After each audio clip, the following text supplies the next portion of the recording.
EM Weekly starting right now, bringing emergency managers from around the world together to learn, share and collaborate. Welcome to the EM Weekly Show, and this is your host, Todd DeVoe, with Dan Scott. And today, as we go into National Preparedness Month, a little deeper and looking at community groups and organizations, we have an interesting one here too called iTEMA, and we'll get into that in a second. So I'd like to welcome everybody here to Titan HST's sponsoring us. It's awesome to have us a sponsor. And Titan HST, for all your emergency communications needs, go to titanhst.com for more information and let them know that you heard about it here on the EM Weekly Show. So Dan, how you doing, man? Doing well. Good morning. Thanks for having me back again as your co-host. Yeah, no problem. It's always a pleasure of my Thursday. Mine too. So as we're looking for organizations, and this is for that, to focus here on emergency or National Preparedness Month, a friend of mine, the guy who I've done some work with, Jake, from Long Beach Fire Department, he's like, yeah, he goes, I got this great organization. So I take a look at this. I'm like, oh, awesome, Jake. I want to have you on the show. He's like, yeah, we're all for the show. Awesome. He calls me last minute. He goes, hey man, got some bad news. I'm heading up to the fires. I'm like, dude, you can't just do this to me. And he goes, but I tell you what, I got somebody who'll be able to step in. And it's Dory. And so Dory, she gets thrown under the bus the last second here. She's here with us.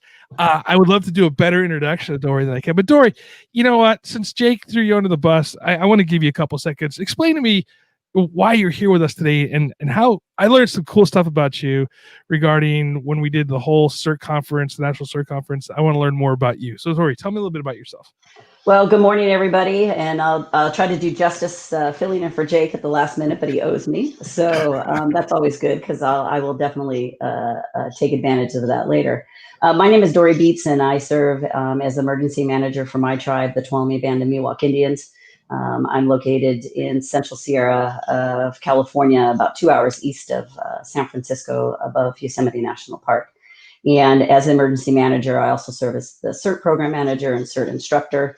And through iTEMA, which is a national tribal emergency management association, Jake and I go out and work and really advocate both preparedness and response and recovery to tribal communities, not only in California, but across the country. So I do a lot of instruction with that. And that's kind of my role within iTEMA. That's awesome. One of the reasons why I think specifically for our show here today, why iTEMA kind of hits home a little bit is Dan Scott, our smiling friend over here in the corner. He is actually a member of the Choctaw Nation as well, or I should not as well, I guess different nation, but as Choctaw Nation out of Oklahoma. And he's done a lot of work in tribal emergency management. So it's right up Dan's alley. So Dan, I'm going to let you kind of take the lead on this because, yeah.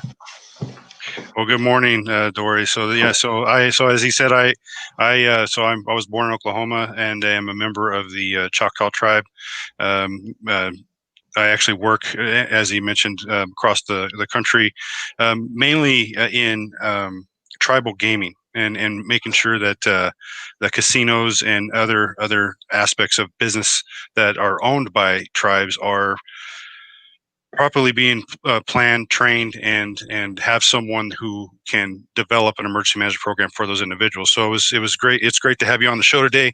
It's definitely an initiative that I believe in, being a tribal myself. So let's talk about iTEMA. So can you give us a little background on iTEMA? Sure. iTEMA was created really by a group of tribal individuals who had worked in some form of emergency management, obviously Jake in fire, and other tribal individuals throughout the United States who saw the value at creating an organization that could provide assistance to tribal communities, not only in the preparedness side, but response side, recovery side, kind of developing a whole community. And many of those individuals created iTEMA out of the necessity to create a national tribal organization that had tribal individuals who had boots on the ground experience. who weren't just writing or talking about, but who had lived in their tribal communities, who had been through disasters, who understand that cultural context that occurs sometimes in our tribal community that's different when a disaster occurs. How you have relationships with the tribal council, how you understand just the mechanism, but also to maybe the history that is associated with lack of trust of outside organizations that might come in to assist tribal communities. And so iTEMA was really created by that group of individuals who thought it was important to provide a resource, also to be a voice, and help connect and prepare our communities for what was to come. So that's a little bit about iTEMA. So iTEMA, you know, it's a great initiative. It's a great organization to have a place to go to. One of the areas that I found as in my works with tribes is that there is a lot of distrust in me looking the way I look. You know, I'm the white man walking in the door, but I was able to build trust immediately by saying, "Hey, I'm tribe. I belong to Choctaw tribe. You know, and so I could relate to them, and that opened up a little bit of the trust level and the exchange that we have. So it's great to have that because there is a little bit of distrust, especially when it comes to government. Mm-hmm. So one of the areas, and this is a shortfall that I found. So I would like to ask you how you address this, especially when you said whole community, because whole communities, it's a big thing, especially when we think about tribes. And this was a disconnect that I found, and it's not just in tribes; it's everywhere. There's a disconnect as far as the national level to the individual level. But as I said, I worked in tribal gaming. What's the do you incorporate the tribal gaming aspect of it, or is it just all tribe as a nation? Yes, absolutely. On the tribal gaming side, I agree with the comments you made. I, as an emergency manager for my tribe, I felt that there were things that are happening in the tribal community for preparedness per se, developing emergency plans that were centered more towards the environmental side and didn't look at the business side as well. And so whole community means anything that sits within the tribal purview, right? So whether it's trust land or fee land or a business entity, maybe the tribe owns, our responsibility as a tribal government is to provide for everybody in that aspect. So when I talk about whole community, I think that's what we're striving for, is to get our tribal communities to understand that you can have an emergency management plan for your casino, but guess what? If it gets evacuated, now comes onto tribal land, and we need to figure out how to best interact with that impact. It's not just a singular. It has to be, those plans have to be developed whole community wide that encompasses every aspect of the tribe. And that's one area that it's interesting because not all tribes are the same size. Not all tribes, work the same way. Not all tribes have emergency managers. So it's great that your tribe my tribe has an emergency manager as well. And, but not all tribes do. And not all tribal gaming facilities have someone that's in control of their safety and emergency preparedness. And so it's an initiative that definitely needs to be pushed, but it's an education process as well. So let's talk about, as the steps, what steps is iTEMA taking to develop the continual growth of the EM profession within the tribal community itself? Good question. Yeah, iTEMA really, as I said, promotes educating. And you raise a very good point that a lot of tribes don't have designated emergency managers. It may just come out of, somebody willing to take on that added task, which is really actually how I started. I will say I'm a 15-year member of the National Ski Patrol, so I had a little bit of a kind of, I want to help people side of it before I got involved in tribal emergency management. And I think iTEMA really promotes educating our tribal communities and our tribal leadership that there is a necessity to having designated individuals who get trained, but also incorporate and learn from a tribal centric. And no offense to our non-native employees or individuals that come in to consult and help our tribal communities. It really takes those of us, Daniel, who are tribal, who maybe live in our community, to truly understand how our community might react in a particular situation. And it's always changing. It's very dynamic in tribal communities. And so getting somebody that takes that role, and iTEMA really encourages to identify those individuals within a tribal community who have an interest, who are going to be there for the long haul, and understand the long-term value of creating those emergency plans to better that community that they serve there. So iTEMA does push for technical assistance, for training, making sure our tribal entities have access. There's a lot of training out there that sometimes we don't, it's gotten better, but for example, like in the fire side of it, getting folks qualified, or what they used to call red carded, so that they can go out and be a part of understanding the ICS system and being involved in local community or regional disaster efforts, whether it's fire, flood, pandemic, so that we can better engage our tribal members and those individuals who are responsible for encouraging tribal governments to approve plans and participate in plans and develop plans. Yeah, and that's a great point. I know Todd has some questions specifically related to the preparedness and building some of those the training aspect of it. But as I move on to think about the a lack sometimes of information that people don't understand what's available to them. And this is, I mean, when we talk about tribal as well, but in general, there's just so much out there that people can that is available to people that they don't really seek because they don't know it's there. So it's an education process that I feel we, as the emergency managers and the professionals, need to educate those and let them know these things are available to them as relates to tribal grants that are there that are specifically for tribes to utilize for mitigation and training and other aspects of that. Even education, there are tribal community colleges that have programs that could benefit them and help them bring it back to their tribe and build a stronger XYZ, whatever that program may be. So saying that, what are your thoughts on the advertising of these programs, or at least letting people know, hey, these programs exist if you have an emergency manager driving a program and you have plans in place that qualify you for these grants? Yeah, I wholeheartedly agree. Obviously, my years as an emergency manager, I've learned a lot how to look for training, writing grants to get equipment and access to training. But one of the things that iTEMA definitely does is try to promote where you can get that information or how you can take advantage of that. But there are, like in any profession, I think from a tribal emergency management side of it, we do still have to work better at talking to each other and relying on the fact that we have those opportunities. BIA has a national TAC-G call sometimes at least once a month, if not when disasters, whether it's hurricanes or wildfires, depending on the region, where they throw everybody on a call and all the emergency managers and tribes and other entities, whether it's IHS or EPA or BIA or DOD, whoever it may be, that can provide assistance to tribes in when that disaster is occurring. And those opportunities are great for those emergency managers that don't know where to go.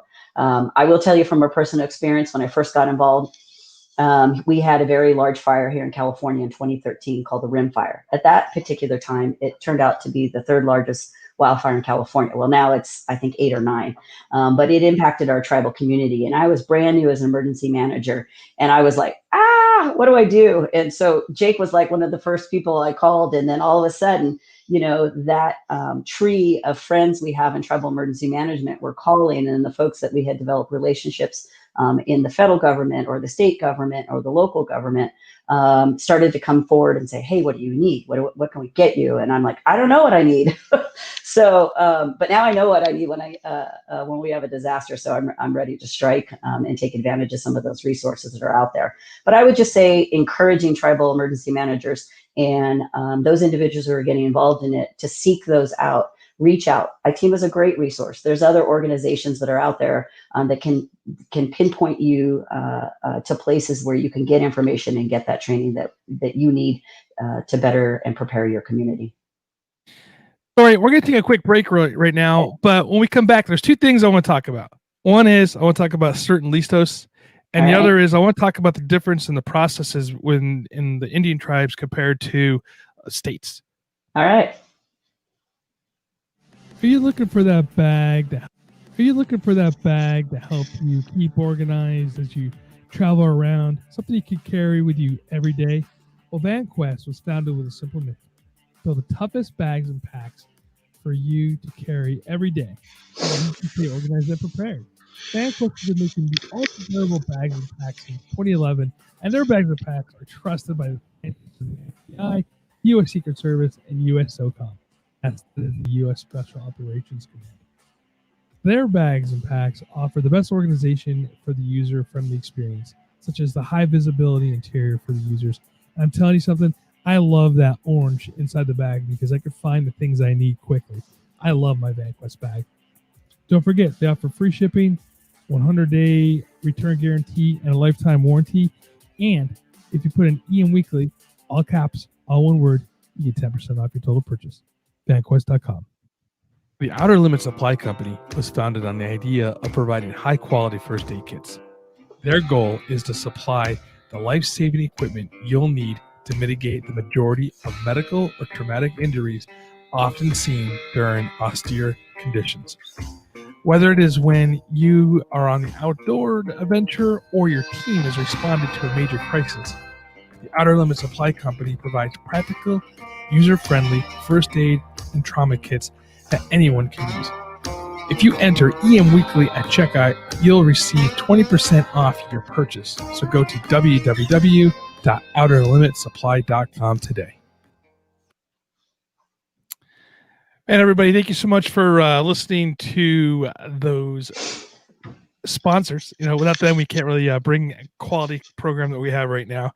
And so Dory, before we went on the break, first I want to get into this. So we were talking offline regarding the CERT programs. Listos, you and I, we're part of the national conference down in San Diego. What was it, 2 years ago now, I think. And so obviously it's something that's important to the community. But I was excited to find out that you guys have a grant. Tell me a little bit about that process and what you're going to do with that.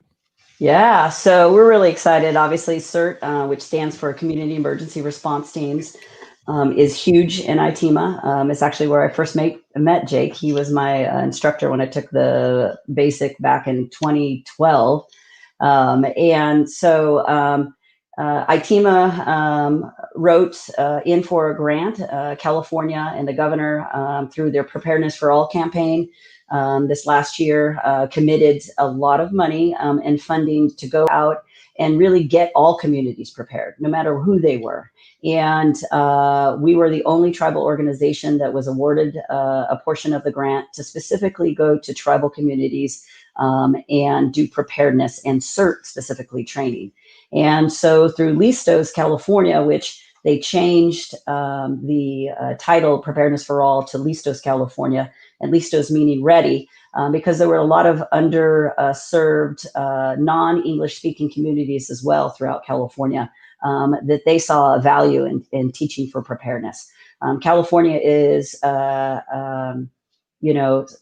receives a lot of different disasters throughout the years, and more so every year, whether it's earthquake, floods, fires, and now obviously a pandemic.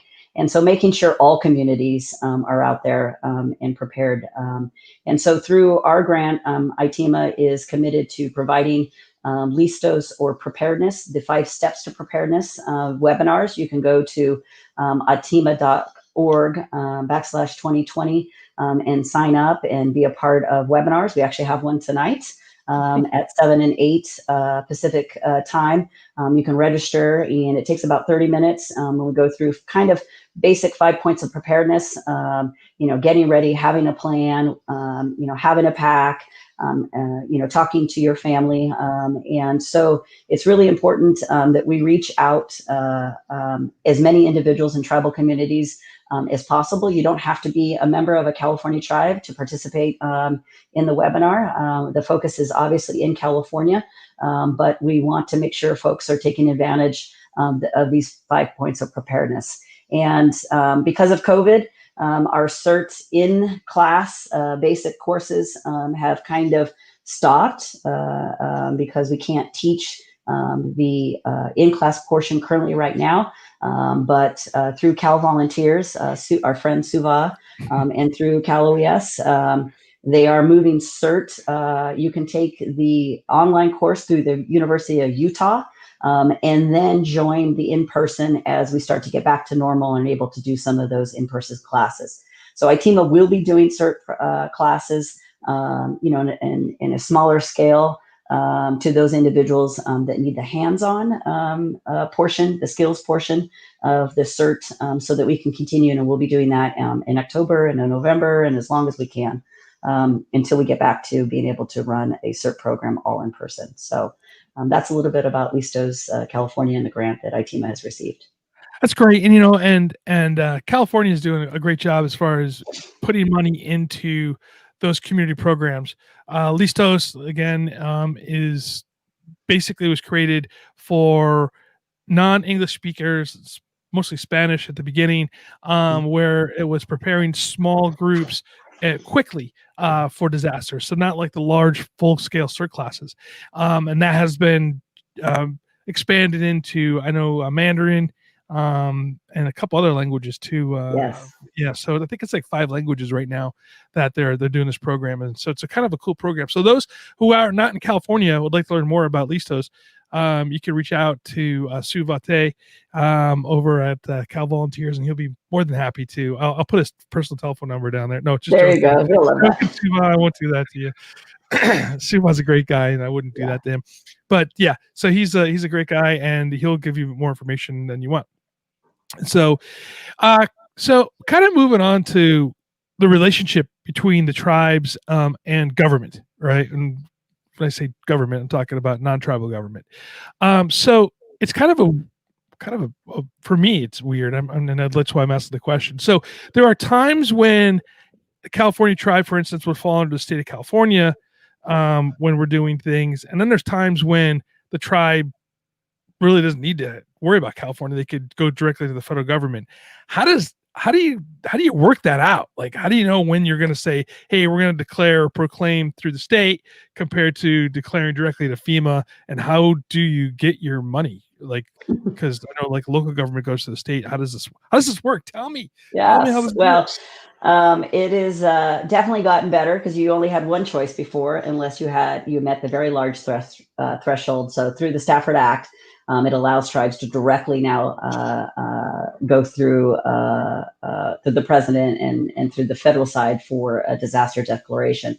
And a tribe really has to look at what some of the values and the benefits are, right?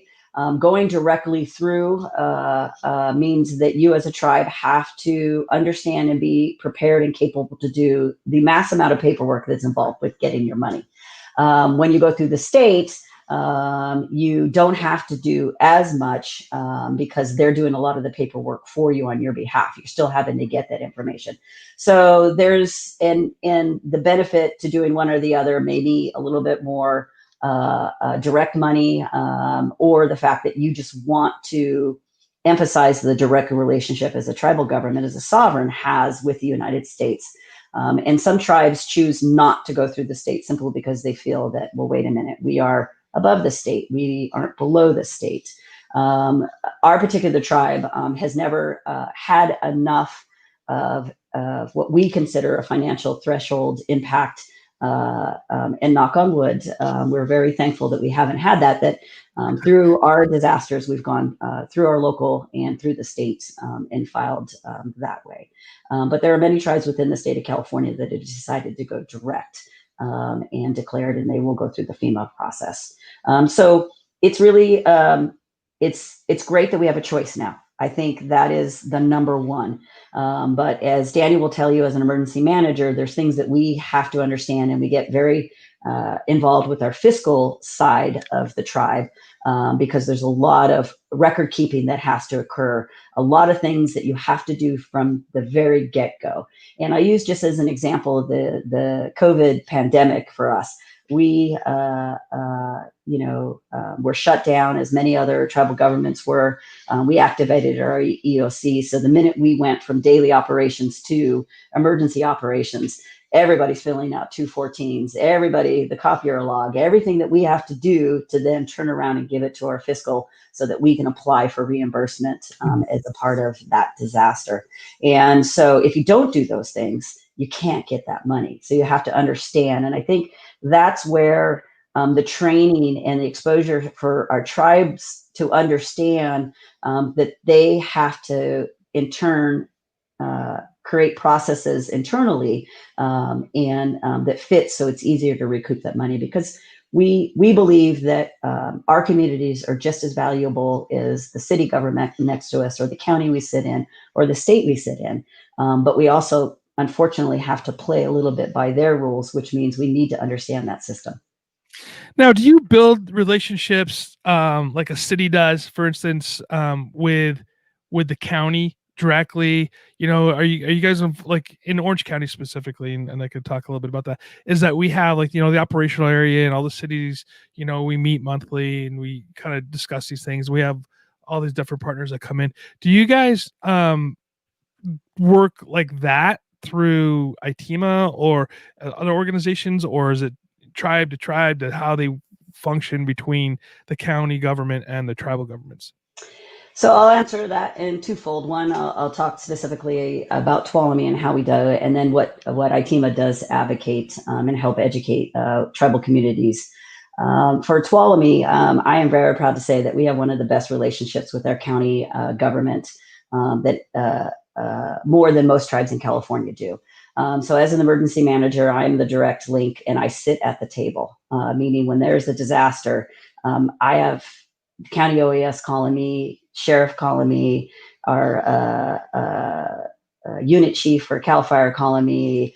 But we do a little bit differently because we are very proactive. And I truly believe in those cross-jurisdictional relationships. And it's so important for tribes to develop those relationships before the disaster occurs.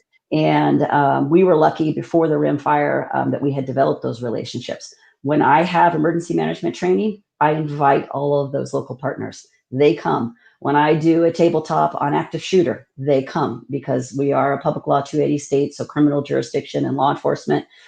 We want to make sure that we have a relationship with them. When it comes to evacuation, during the rim fire, sitting in the EOC, the sheriff walks over to the tribal security chief and I, says, how do you want to do this? Do you want us to come on there, or can you handle evacuating? And we looked at each other and we're like, oh, no. We do not want outside mutual aid sheriff from another county coming onto tribal lands telling people to get out. It's not going to go over very well.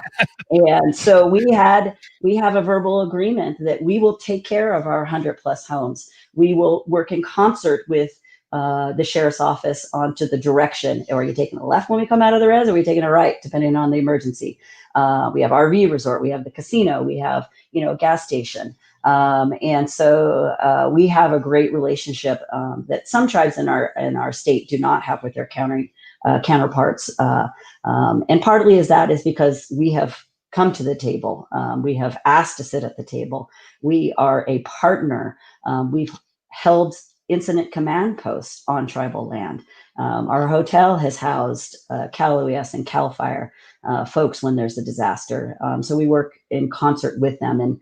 And to the second point, iTEMA really promotes that. And we want to encourage tribal communities to develop those relationships prior to the disaster, not when everything's going down, because everybody's, that's not the time to do that. Right. And those relationships have to be nurtured consistently. Because sheriff's officers change. We do once a year training about evac points and addresses and, where our land boundaries are. So they understand and what the protocol is and cultural differences might be.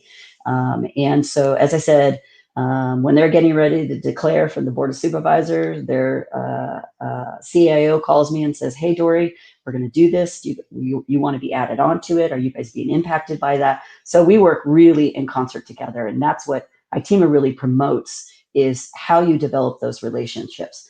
I will say also, too, that during the an event and a disaster, it's so important to understand that you have friends out there in Indian country who can help you. And I personally have gone to multiple fires.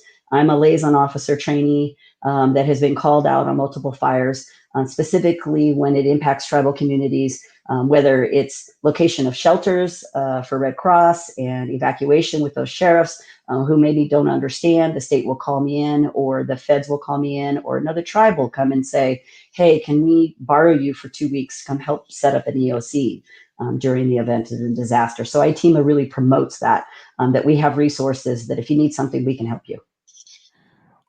That's important too. I'm sorry. That's important because one of the, and that's actually an unpopular, thing when you walk into them and you start telling them how important it is to work with the other jurisdictions and invite others in and be a part of the outside. As I mentioned earlier, not all the tribes are the same size. Some of them have their own police department. Some of them have their own fire department. Others don't have, and rely heavily on the outside to come and aid them when something happens. So these partnerships that you build ahead of time will develop such much of a strong response, but also the long-term benefits to the tribe and the jurisdiction itself are unmeasurable. Yeah. I was going to ask, what's the biggest challenge that you have regarding like getting the tribes to be involved with iTEMA and then getting them to be trained up to the Stafford Act requirements? I think, and Daniel has mentioned this, in the difference of sizes of tribal communities, those that have robust emergency management, whether it's fire, law enforcement, emergency managers dedicated, is really trying to get tribes to dedicate some funding and prioritize emergency management as a necessity. And the only way that you can actually get those individuals dedicated is to put some funding set aside or find grant funding to make sure that you can have dedicated individuals who have access to that training. And so one of the things that we've always promoted is really educating tribal council or tribal leadership about the importance of designing emergency management. As Daniel said, not every tribe has an emergency manager. Some tribes multitask their staff members. You might have folks that are working on other areas and then also work in emergency management kind of as a side, and don't have funding to dedicate staff solely to emergency management. And so it is, I think, one of those things that seems to be hurting our tribal communities by not being able to have individuals that you can dedicate to go out and get that training. And that's important. I mean, as I've come in and I learned this myself as well, and I relate it to, if there's no money there, it's hard to identify how we're going to get these things that we need, right? And when I developed myself, I was working for a nonprofit, and there was no money assigned to this thing. So it's easy for me now, having gone through the process and having to look and find ways where I could get the training as little to or no cost to be able to go out and educate those that on what's available to them. So you as iTEMA, what are you doing, or do you have a program to go out and really say, listen, for those who don't have dedicated monies attached to this type of response training or positions, these are areas that are available to you for little to no cost, such as EMI, CDP, New Mexico Tech, these things like that are available, and heavily really want the tribal nations to come in and take this training so they could take it back to their tribe and train additional members, but also send more people. So these are things that I try to educate people on, that they just really don't